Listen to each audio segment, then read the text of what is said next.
J'ai fini mon verre et suis retourné en haut écouter la seconde partie. Un autre concerto pour piano. Et 2, ça fait trop. Et je ne pouvais pas faire semblant d'avoir perdu mon programme.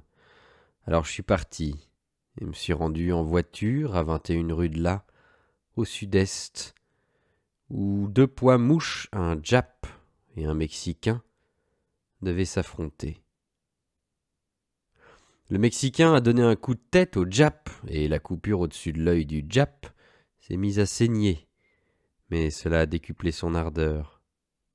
Il était maigre comme une sauterelle, et avait des bras tout fins, mais il cognait vraiment dur.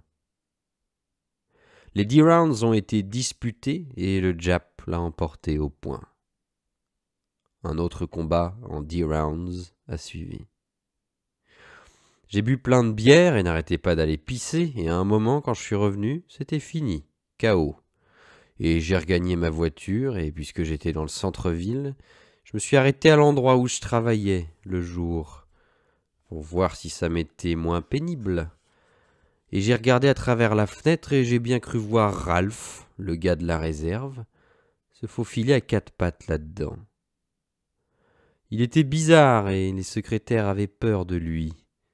Et je me suis dit que je devrais appeler la police. Mais alors j'ai pensé que c'était pas mes oignons s'ils rasiaient la place où ils foutaient le feu. Je suis remonté dans ma voiture et suis rentré chez moi par l'autoroute. J'ai bu 2 verres de scotch et réglé le réveil sur 6h30 et avalé une vitamine et pensé à une pute de Glendale et consulté les résultats de foot et pissé une fois de plus.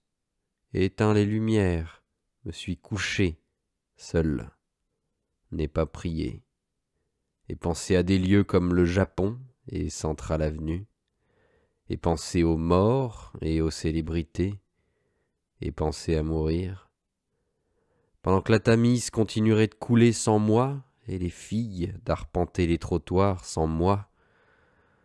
Et puis j'ai pensé que ça ne m'ennuierait pas tant que ça, et je me suis laissé gagner par le sommeil, et j'ai bien dormi.